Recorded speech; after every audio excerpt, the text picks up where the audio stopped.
सभा में मंच पर उपस्थित मेरे बहुत ही प्रिय मित्र और हम सबके अपने इस क्षेत्र से फरीदकोट से हमारे प्रत्याशी सम्माननीय हंसराज हंस जी,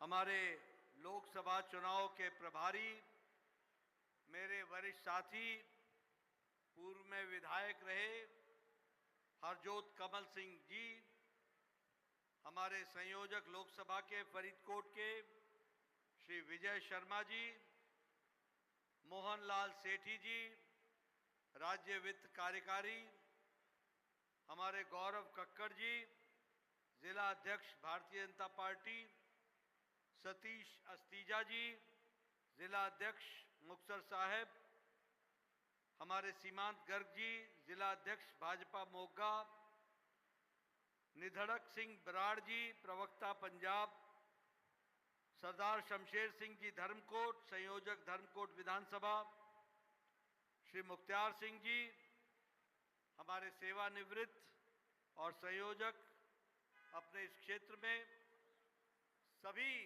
सज्जन वृंद जो सम्मानित मंच है और हमारे इतनी बड़ी संख्या में, इतनी गर्मी में डटे हुए हमारे सज्जन वृंद, देवियों और सज्जनों, सत्कारयोग सभी हमारे माननीय सदस्यगण और मीडिया के मेरे साथी, प्रिंट मीडिया और इलेक्ट्रॉनिक मीडिया के मेरे साथी, मेरा ये सौभाग्य है कि मुझे आज बाबा फरीद की नगरी में फरीदकोट में आने का सौभाग्य मिला है।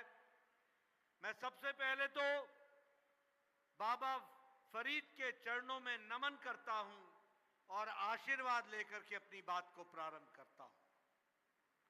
मित्रों, मैं जब यहां आया हूं तो मैं भगवान वाल्मीकि को भी याद करता हूं और उनके भी चरणों में नमन करते हुए अपनी बात को प्रारंभ करता हूं। मित्रों, पंजाब की जब मैं बात करूं, बाबा फरीद की बात करूं, गुरु गोविंद सिंह की बात करूं, वीर क्रांतिकारियों की बात करूं, हमारे इतिहास में शहीद हुए देश के खातिर उनकी बात करूं, तो मुझे लगता है कि यह पंजाब की धरती, ये शौर्य की धरती है, ये वीरता की धरती है, ये साहस की धरती है और ये राष्ट्र भक्तों की धरती है। इसको हमको याद करना चाहिए। ऐसे धरती को मैं नमन करके अपनी बात को प्रारंभ करता हूं।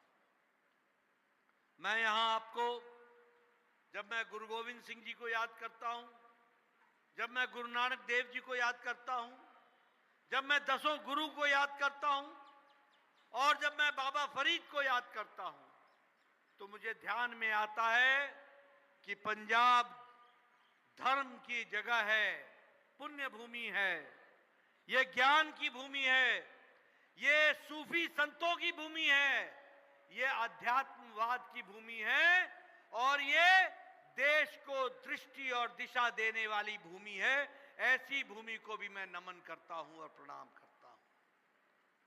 मित्रों, हमें यह भी ध्यान में रखना चाहिए कि जब राष्ट्र सुरक्षा की बात आती है तो पंजाब सबसे आगे रहता है। चाहे वो मुगलों से लड़ना हो, चाहे वो अंग्रेजों से लड़ना हो, चाहे वो जालियांवाला बाग का किस्सा हो, चाहे वो मुगलों के साथ लड़ाई लड़ने का किस्सा हो, सबसे आगे अगर खड़ा रहा है तो हमारा पंजाब रहा है, हमारा पंजाब रहा है, हमारा पंजाब रहा है। ऐसी ये वीर भूमि है। और मैं यहां ये भी कहना चाहता हूं कि इन्हीं वीरों को पूरा मान सम्मान देने का काम में हमारे प्रधानमंत्री मोदी जी भी पीछे नहीं रहे हैं। हमारे कांग्रेसी भाइयों ने लंबे समय तक आपके साथ छल किया, धोखा दिया, हमारे फौजी भाई वन रैंक वन पेंशन के लिए वो 1972 से लड़ रहे थे, 1972 से किसी ने उनकी नहीं सुनी। और जाते जाते 2014 में हमारे फौजी भाइयों के जख्म में नमक छिड़क करके गए और 500 करोड़ रुपए टोकन रख करके चले गए, 500 करोड़ रुपए, और कहा कि हम तुमको वन रैंक वन पेंशन देंगे। आप बताओ 500 में वन रैंक वन पेंशन आता है क्या? दिया जा सकता है क्या?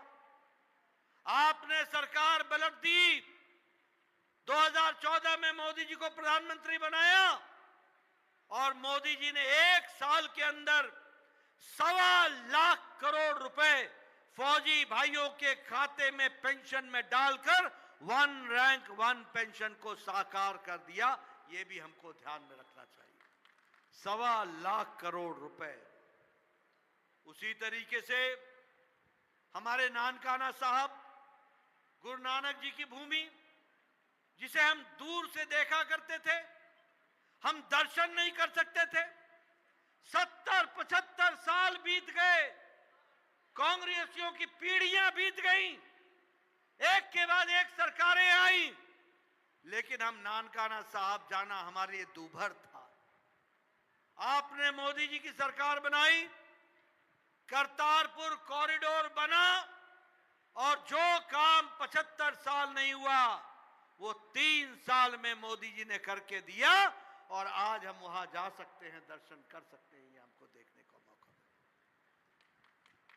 मैं यहां ये भी बताना चाहता हूं कि श्रीमती गांधी ने 1 लाख हमारे जेल में बंद पाकिस्तानी प्रिजनर्स, फौज के प्रिजनर्स पाकिस्तान के, उनको छोड़ा 1 लाख। जुल्फिकार अली भुट्टो से बातचीत हुई, लेकिन नानकाना साहब के बारे में चर्चा नहीं की, करतारपुर कॉरिडोर के बारे में चर्चा नहीं की। इस काम को सिरे किसी ने चढ़ाया और पाकिस्तान से आंख मिलाकर अगर किसी ने बात की तो नरेंद्र मोदी प्रधानमंत्री जी ने की और आपके लिए रास्ता साफ किया और करतारपुर कॉरिडोर बना करके दिया। हमें याद है कि प्रकाश पर्व, और प्रकाश पर्व में चाहे वो गुरु नानक देव जी का 550वां प्रकाश पर्व हो या गुरु गोविंद सिंह जी का 350वां प्रकाश पर्व हो, पहले सरकारें इसमें योगदान नहीं करती थी, लेकिन भारत की सरकार मोदी जी के नेतृत्व में पहली बार प्रकाश पर्व को सिर्फ पंजाब का पर्व नहीं रहने दिया, भारत का प्रकाश पर्व मनाया, भारत का प्रकाश पर्व बनाया। ये भी हमको ध्यान में रखना है। मित्रों, हमारे गुरु गोविंद सिंह साहब के 2 साहबजादे, जिन्होंने देश की खातिर, समाज की खातिर मुगलों से टक्कर ली और शहादत दी, लेकिन देश में 75 साल के आजादी के बाद भी इन शहजादों को याद करने की कोई व्यवस्था नहीं थी। लेकिन प्रधानमंत्री मोदी जी ने वीर बाल दिवस, और वीर बाल दिवस के दिन नहीं सिर्फ पंजाब में, नहीं सिर्फ देश में, बल्कि दुनिया को बता दिया कि गुरु गोविंद सिंह जी के साहबजादों ने देश की खातिर, समाज की खातिर क्या बलिदान दिया था और किस तरीके का बलिदान दिया था, ये दुनिया को बता दिया। मित्रों, ये कांग्रेसी भाई और ये जो गलती से आए हुए आम आदमी पार्टी के कट्टर बेईमान हैं, इनसे मैं पूछना चाहता हूं, इन कट्टर बेईमानों से, तुम CAA, सिटीजन अमेंडमेंट एक्ट का विरोध करते हो, तुमको मालूम है कि बांग्लादेश से हमारे सिख भाई धार्मिक कारणों से वहां से भगाए गए। आपको मालूम है कि पाकिस्तान से हमारे सिख भाई धार्मिक प्रताड़ना के कारण उनको भारत आना पड़ा। हमें मालूम है क्या कि अफगानिस्तान से हमारे सिख भाई धार्मिक प्रताड़ना के कारण भारत आए, और आज नहीं आए, 20 साल पहले आए, 25 साल पहले आए। उनको नागरिकता नहीं थी, उनको नागरिकता देने का काम किया है तो वो भारत के यशस्वी प्रधानमंत्री, हम सबके हरमन प्यारे आदरणीय नरेंद्र मोदी जी ने दिया। ये भी हमको ध्यान में रखना चाहिए। आज वो भारत के नागरिक बन रहे हैं, वो भारत में इज्जत से रह सकते हैं। और हमारे आम आदमी पार्टी के केजरीवाल, वो इनको बोलता है ये बलात्कारी हैं, ये रेपिस्ट हैं, ये चोर उचक्के हैं। इनको सिटीजनशिप देने का मतलब है भारत में गड़बड़ी खलबली। बोलो, ऐसे केजरीवाल को आगे आने दोगे क्या? जरा जोर से बोलो भाई, हमको ऊंचा सुनता है। ऐसे केजरीवाल को आने दोगे क्या, जो शरणार्थियों को बलात्कारी बोले, जो शरणार्थियों को बेचारे वहां से निकाले गए और उनको इस तरीके से कहे? मैं बताता हूं, 2 साल पहले अफगानिस्तान में तख्ता पलटा। हमारे सिख भाई अपने गुरु ग्रंथ साहब को बचा करके उनको भारत आना पड़ा। लेकिन सरकार यहां पर मोदी जी की थी। मोदी जी ने कहा तुम्हारा तख्ता पलटा होगा, लेकिन मेरे भारत के एक भी सिख भाई का नुकसान नहीं होना चाहिए। मैं एरोप्लेन भेज रहा हूं, मैं अपना मंत्री भेज रहा हूं।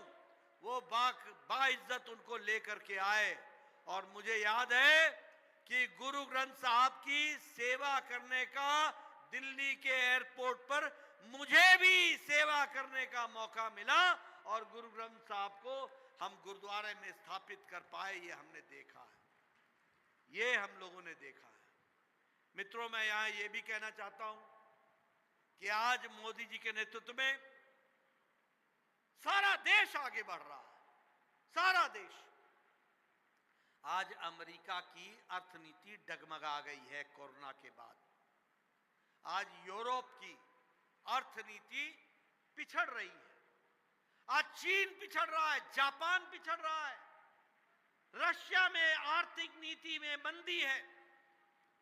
लेकिन आपको जानकर खुशी होगी, यही हमारे हंसराज जी सांसद रहे हैं दिल्ली से, इन्होंने भी पूरी ताकत लगाई और मोदी जी के नेतृत्व में इन विपरीत परिस्थिति में भी भारत की अर्थव्यवस्था 11वें नंबर से छलांग लगाकर ब्रिटानिया को पछाड़कर 5वें नंबर की अर्थव्यवस्था बन गई। 5वें नंबर की अर्थव्यवस्था।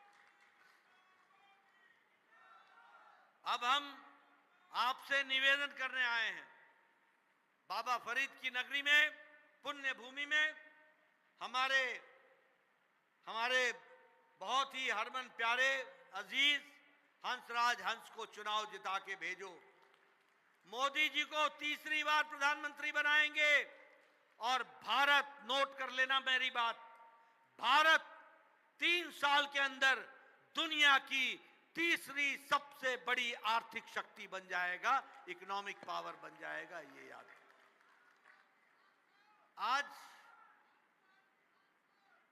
आज दुनिया में दवाई बनाने में भारत आज दूसरे नंबर का देश है। दवाई बनाने में मैं भारत का स्वास्थ्य मंत्री रहा हूं।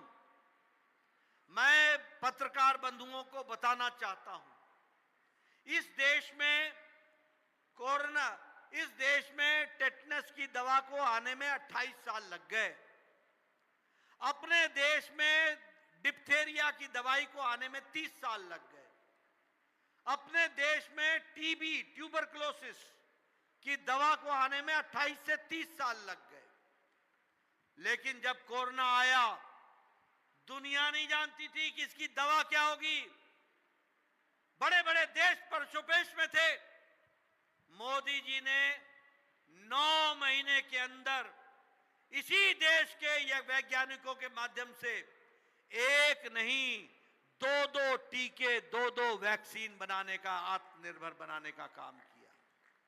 और 140 करोड़ के देश को डबल डोज 220 करोड़ और विद बूस्टर लगा करके कोरोना से बचाने का काम किया, तो प्रधानमंत्री मोदी जी ने किया।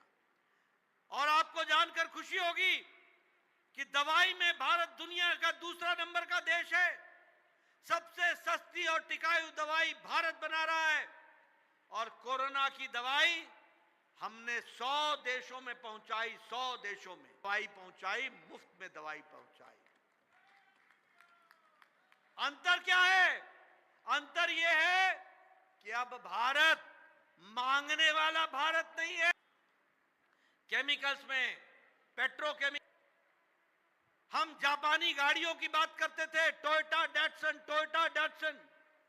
आज आपको मैं बताना चाहता हूं, जापान को पछाड़ करके भारत आज दुनिया में तीसरे नंबर का ऑटोमोबाइल मार्केट भारत बन गया है। तीसरे नंबर का भारत। और मैं एक बात और बताना चाहता हूं भारत के बारे में। आपके हाथ में मोबाइल है, बताओ, अब मोबाइल है ना आपके हाथ में? जरा जोर से बोलो भैया, मोबाइल है कि नहीं है? है ना? आपके मोबाइल में 10 साल पहले लिखा होता था made in China, made in Japan, made in Taiwan, made in Korea. आज आपके मोबाइल पे लिखा है मेड इन इंडिया। आज 97% मोबाइल भारत में बन रहा है। यह बदलता भारत है। दुनिया मान रही है कि आज भारत लीड कर रहा है। बोलो, दुनिया में भारत की छवि आगे बढ़ी है कि नहीं बढ़ी है? जरा जोर से बोलो, बढ़ी है कि नहीं बढ़ी है? मोदी जी के नेतृत्व में आगे बढ़ी है कि नहीं बढ़ी है? आप बताइए, मोदी जी के नेतृत्व में गांव, गरीब, वंचित, पीड़ित, शोषित, दलित, युवा, किसान, महिला, अगर इनको किसी ने ताकत दी है तो वो मोदी जी की कार्यक्रमों ने और मोदी जी की नीतियों ने ताकत दी है। मोदी जी के कारण नीतियां मजबूत हुई हैं। आप बताओ, आपके गांव में पक्की सड़क पहुंच रही है कि नहीं पहुंच रही है? जरा जोर से बोलो भैया, पहुंच रही है कि नहीं पहुंच रही है? पहुंची है कि नहीं? 7,000 किलोमीटर पिछले 5 साल में गांव की सड़कें बनी हैं। 7,000 किलोमीटर पंजाब में। वैसे 1.5 लाख किलोमीटर बनी है सारे देश में, पर 7,000 पंजाब में बनी है। आप बताइए, गांव में आज वाईफाई चलता है कि नहीं चलता है? चलता है कि नहीं चलता है? मोदी जी ने 1.5 लाख गांव में, 2 लाख गांव में ऑप्टिकल फाइबर पहुंचाया, ऑप्टिकल फाइबर। और 2 लाख गांव में कॉमन सर्विस सेंटर खोल दिया, जिस कॉमन सर्विस सेंटर के कारण कंप्यूटर से फरीदकोट के गांव में रहने वाला किसान पता कर सकता है कि उसकी गंदम को सबसे अच्छा दाम दुनिया के किस मंडी में मिलेगी और कहां वो बेच सकता है। ये ताकत मोदी जी ने दी है। आपका फ्लोरिकल्चर, आपका फूल दुनिया के किस मंडी में सबसे अच्छा बिक सकता है, ये आपको गांव में पता चल सकता है।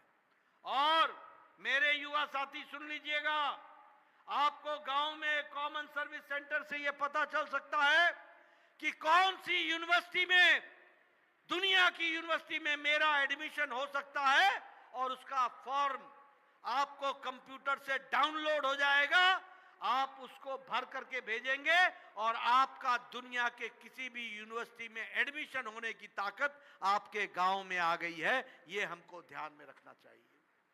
और इसीलिए जब यह डिजिटलाइजेशन की बात हो रही थी, तो मेरे कांग्रेसी भाई और ये आम आदमी पार्टी, जो कट्टर बेईमान पार्टी है, ये कट्टर बेईमान बोला करते थे, इनको मालूम नहीं है भारत अनपढ़ है। ये कंप्यूटर लेके क्या करेगा, ये डिजिटल लेके क्या करेगा, यहां तो कुछ भी नहीं चलेगा। इनको भारत के नौजवानों का सामर्थ्य नहीं मालूम था, इनको भारत के किसानों की ताकत नहीं मालूम थी, इनको भारत के लोगों की ताकत नहीं मालूम थी। आज बताओ मेरे दोस्तों, मेरे भाइयों, आज सब्जी वाला के दुकान पर क्यूआर कोड लगा हुआ है कि नहीं लगा हुआ है? आज सब्जी वाला भी डिजिटल पेमेंट लेता है, डिजिटल पेमेंट लेता है। ये बदलता भारत है, ये बदलता भारत है। जिसको तुम अनपढ़ बोलते थे, आज दुनिया का डिजिटल ट्रांजैक्शन भारत, दुनिया का 40% डिजिटल ट्रांजैक्शन भारत कर रहा है। भारत, ये बदलता भारत है। और मोदी जी ने दुनिया भर को यह आह्वान कर दिया कि हमारा कोई पंजाबी मित्र भाई कनाडा से आए, अमेरिका से आए, इंग्लैंड से आए, उसको पैसे लाने की जरूरत नहीं है। वो सिर्फ अपना मोबाइल लेके आना, सारे भारत घूम करके चले जाओगे, तुम्हारे को डिजिटल पेमेंट से तुम्हारी व्यवस्था हो जाएगी, तुमको कोई कैश लेके आने की जरूरत नहीं है। ये बदलता भारत है। यहां बैठे हैं हमारे हंसराज जी, हमारे एमपी हैं, और आगे भी आपके आशीर्वाद से पंजाब की धरती से पैदा हुआ पुत्र अब पंजाब से निकलेगा लोकसभा का सदस्य और फरीदकोट से बनकर के आएगा, वो बैठे। मैं स्वास्थ्य मंत्री था, ये सब मुझे चिट्ठी लिखते थे। क्या चिट्ठी लिखते थे? नड्डा साहब, स्वास्थ्य मंत्री जी, साडे गांव च, साडे पिंड च एक बंदा हैगा, उन्होंने कैंसर हो गया हैगा, ਉਹਦਾ इलाज होना सी, ਉਹਦੇ 2 ਲੱਖ लगेंगे जी, 3 ਲੱਖ लगेंगे। एक बंदा हैगा जी, ਉਹਦੇ ऑपरेशन होना जी, हार्ट ना नवा वैल्व पैना हैगा जी, ਉਹਦਾ की बोलते, ਉਹ ਜਿਹੜਾ बाईपास सर्जरी होनी, ਉਹ किडनी बदलानी हैगी जी, ਉਹ लिवर का ट्रांसफर होना जी, 20 ਲੱਖ दो जी, 10 ਲੱਖ दो जी, 5 ਲੱਖ दो जी, 2 ਲੱਖ दो जी। ये 3 मंगते थे, मैं 1.5 देता था, ये 2 मंगते थे, मैं 1 देता था, बाकी ऐसी जनता जनार्दन से इकट्ठा करते थे। था कि नहीं था? स्थिति थी कि नहीं थी? आज मोदी जी ने कहा नड्डा कुछ बड़ा सोच, और उन्होंने बड़ा सोचा। आज भारत में 10 करोड़ 74 लाख परिवार, फैमिली, 50 करोड़ लोग जो गरीब हैं। कौन है?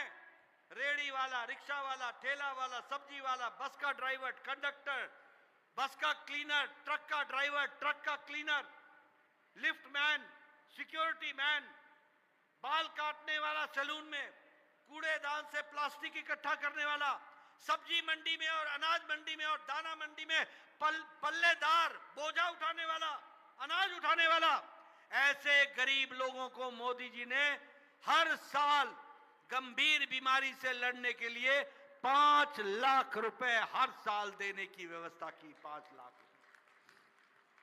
और 365 करोड़ रुपए का इलाज गरीब लोगों का हो चुका है। 365 करोड़ रुपए का इलाज हो चुका है। अब मैं खुशखबरी आपको सुनाना चाहता हूं, मेरी बात जरा ध्यान से सुनना।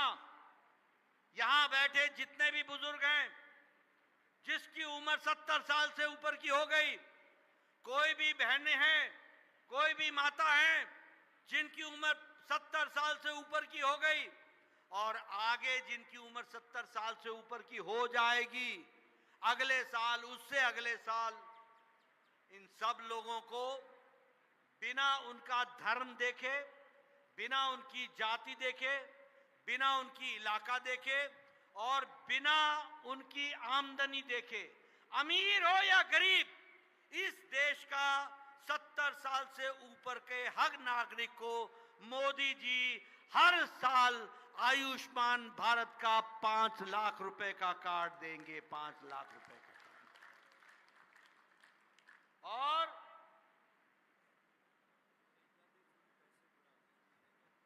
और 5 लाख रुपए देंगे। 5 लाख रुपए। और यहां इंश्योरेंस कंपनी भी 70 साल के बाद किसी का हेल्थ का इंश्योरेंस नहीं करते, और ये 5 लाख रुपए तब तक मिलते रहेंगे जब तक वो जीवन की अंतिम सांस नहीं ले लेगा, आजीवन। यानी 70 के बाद 80 का होगा तो ज्यादा बुजुर्ग ही होगा ना, ज्यादा बीमार होगा, लेकिन उसके इलाज की व्यवस्था प्रधानमंत्री मोदी जी करेंगे, इसकी हमको ध्यान में रखना चाहिए। हमारे मनरेगा के दृष्टि से लोग बोलते थे बंद हो जाएगा, अभी हमारे भाई साहब बोल रहे थे कि उनकी चिंता होनी है। मैं कहता हूं, आप एक बात ध्यान रखो, मनरेगा के दृष्टि से भी आपने हंसराज हंस की चिंता 1 तारीख को कर लेनी, बाकी चिंता मैं करूंगा, हमारी सरकार करेगी, ये आपको विश्वास दिलाना चाहता हूं। लेकिन मित्रों, आपको मैं बताना चाहता हूं, यहां बैठे लोग, मैं 1993 में एमएलए बन गया था। 1993 में मेरी उम्र उस समय 31-32 साल थी। मेरे इलाके में मेरा बीडीओ था, ब्लॉक डेवलपमेंट ऑफिसर, वो मेरे को आके बोलता था कि नड्डा साहब तुहानू एक खुशखबरी सुनाइए। मैं बोलता था आओ भाई चाह शाह पियो, सुनाओ खुशखबरी की खुशखबरी है। बोलते थे तुहानू ना इस साल एक पंचायत च 2 इंदिरा आवास योजना के घर मिले ने, 2, दसो किनू दईए।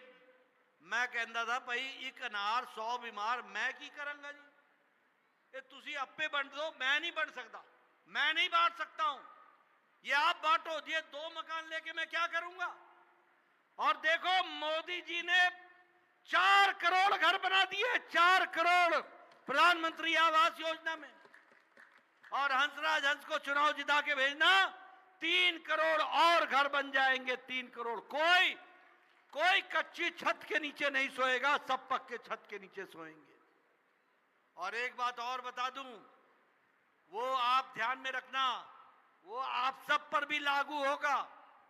आप सब लोग याद रखना मेरी बात, हंसराज हंस को चुनाव जिताओ, आने वाले समय में आप सबके घरों की बिजली का बिल 0 हो जाएगा, 0 हो जाएगा, 0।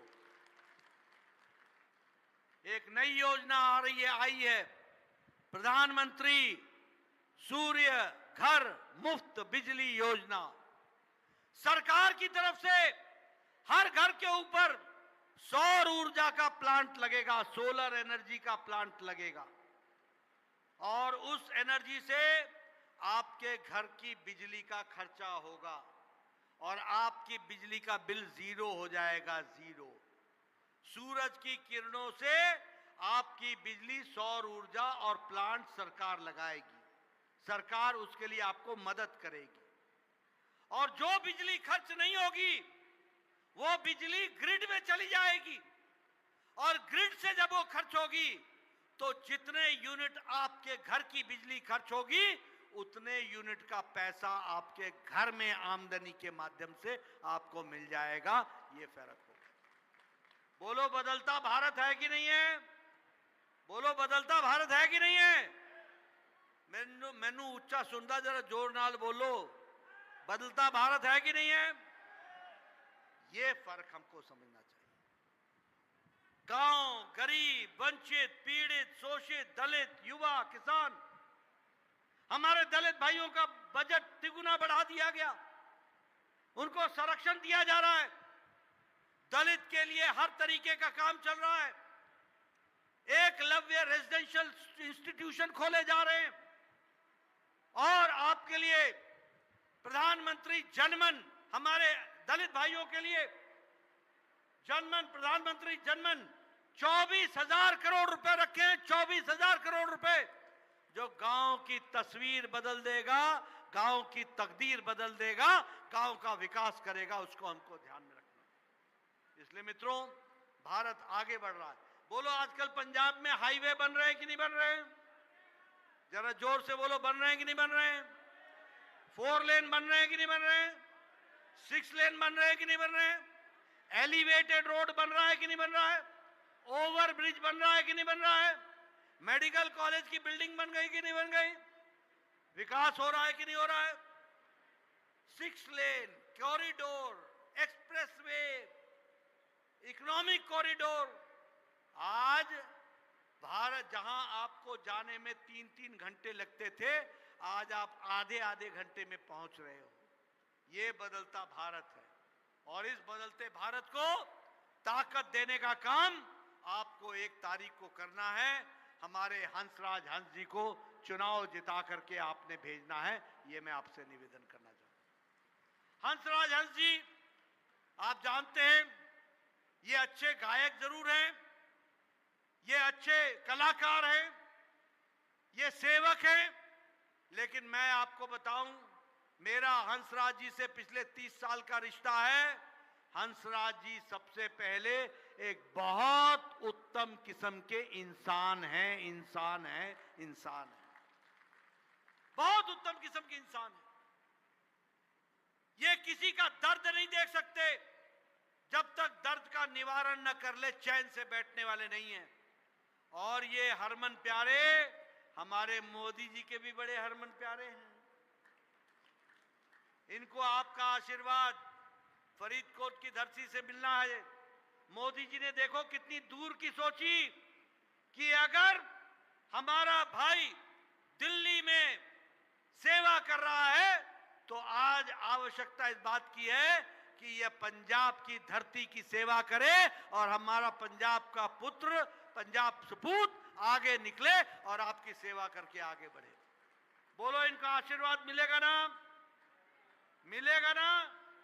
आप इनको ताकत देंगे ना? पूरी ताकत देंगे। मैं यहां ये भी आपको बताना चाहता हूं, ये 2 पार्टियां ये मदारीगिरी करती हैं, मदारीगिरी। एक आम आदमी पार्टी कट्टर बेईमान पार्टी। बोलो, कट्टर बेईमान है कि नहीं है? कट्टर बेईमान है ना? ये कट्टर बेईमान पार्टी और कांग्रेस पार्टी दिल्ली में दोस्ती, पंजाब में नूरा कुश्ती। यहां चुनाव अलग अलग लड़ते हैं, एक दूसरे को गाली देते हैं और दिल्ली में बोलते हाय गले लग जा, वहां गले गलमाइयां करते हैं। बोला, ये मदारीगिरी है कि नहीं है? बोलो, ये मदारीगिरी है कि नहीं है? ऐसे लोगों को राजनीति में रहने दोगे क्या? आप बताओ। आज पंजाब के मुख्यमंत्री ने पंजाब का अस्तित्व समाप्त कर दिया। ये दिल्ली दरबार में पहले वाले लोग दिल्ली दरबार में माथा टेकते थे, अब ये नए मुख्यमंत्री शीश महल में जाके माथा टेकते हैं। ऐसे लोग हैं ये। और ये कागजी मुख्यमंत्री, ये कागज में मुख्यमंत्री है। पंजाब का दुर्भाग्य है कि पंजाब को पंजाब नहीं चला रहा, दिल्ली चला रहा है। ये परिस्थिति आकर के खड़ी हो गई। आपने देखा होगा किस तरीके से आज पंजाब में की बेअदबी हो रही है कि नहीं हो रही है? बताओ, हो रही है कि नहीं हो रही है?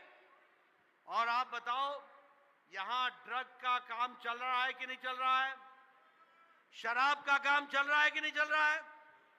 गलत धंधे चल रहे हैं कि नहीं चल रहे हैं? और सरकार के संरक्षण में चल रहे हैं कि नहीं चल रहे हैं? मित्रों, ये ऐसे भ्रष्टाचारी हैं जो हर तरीके से कांग्रेस और ये आप वाले कांग्रेस वाले ये जिस तरीके से काम कर रहे हैं वो हम सबके ध्यान में आता है। मैं यहां ये भी कहना चाहूंगा, ये गिंडी गठबंधन, ये घमंडिया गठबंधन, ये चाहे आम आदमी पार्टी हो चाहे कांग्रेस पार्टी हो, दोनों ही भ्रष्टाचारी पार्टियां हैं, दोनों ही भ्रष्टाचारी पार्टी। बोलो, कांग्रेस ने कोयला घोटाला किया था कि नहीं किया था? चीनी घोटाला किया था कि नहीं किया था? चावल घोटाला किया था कि नहीं किया था? 2G 3G का घोटाला किया था कि नहीं किया था? समुद्र का पनडुब्बी घोटाला किया कि नहीं किया? आकाश में ऑगस्टा वेस्टलैंड का घोटाला किया कि नहीं किया? कॉमनवेल्थ गेम्स का घोटाला किया कि नहीं किया? ये सारे घोटाले करने वाले कांग्रेस पार्टी। बोलो, अरविंद केजरीवाल ने शराब का घोटाला किया कि नहीं किया? दवाई का घोटाला किया कि नहीं किया? ये घोटालेबाज चोर चोर मौसेरा भाई, ये सब चोर मौसेरे भाई बने हुए हैं। आप बताओ, राहुल गांधी बेल पर है कि नहीं है? जब जोर से बोलो, बेल पे है कि नहीं है? सोनिया गांधी बेल पर है कि नहीं है? पी चिदम्बरम बेल पर है कि नहीं है? कार्तिक चिदम्बरम बेल पर है कि नहीं है? लालू यादव बेल पर है कि नहीं है? टीएमसी ममता के मंत्री बेल पर है कि नहीं है? डीएमके के नेता बेल पर है कि नहीं है? आप बताओ, मनीष सिसोदिया जेल में है कि नहीं है? सत्येंद्र जैन जेल में है कि नहीं है? अरविंद केजरीवाल में जेल में था कि नहीं था? 1 तारीख को वापस जाएगा कि नहीं जाएगा? ये सारे नेता या तो जेल में हैं या बेल पर हैं। बोलो, ऐसे नेताओं को आगे आने देना है क्या? ये सब भ्रष्टाचारी नेता, ये सब आकंठ भ्रष्टाचार में डूबे हुए नेता, इनसे हमको छुट्टी पानी है और ध्यान में रखना है। मैं यहां अंत में एक बात और बताना चाहता हूं। अभी हंसराज जी ने मेरे से मनरेगा की बात की, मैंने आपको बताया, लेकिन अब मैं एक बात और बताना चाहता हूं।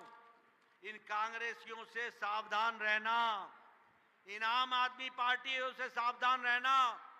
चुनाव के बाद ये लोग दलित भाइयों का आरक्षण, दलित भाइयों का रिजर्वेशन, इस पर डाका डाल करके मुस्लिम को देने का प्रयास कर रहे हैं, माइनॉरिटी को देने का प्रयास कर रहे हैं। बोलो, होने दोगे क्या?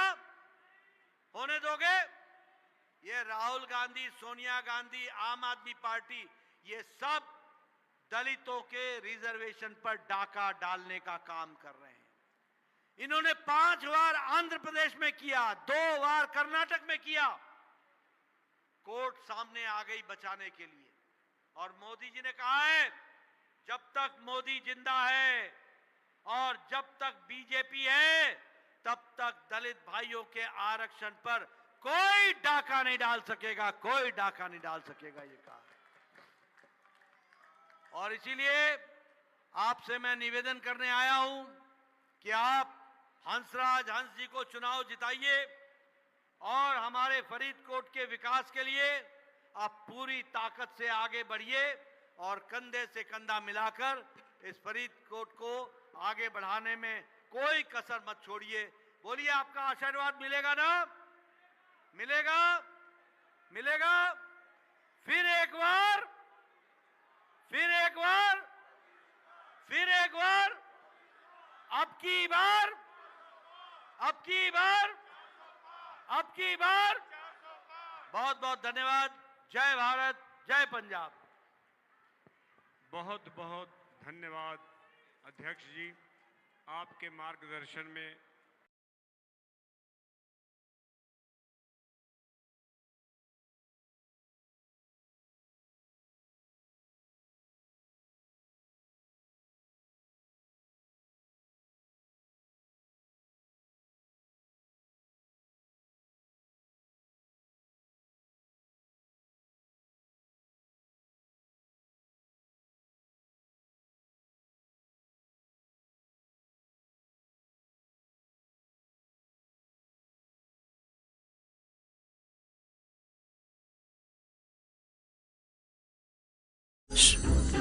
இங்க நின்னு என்ன யோசிக்கிற?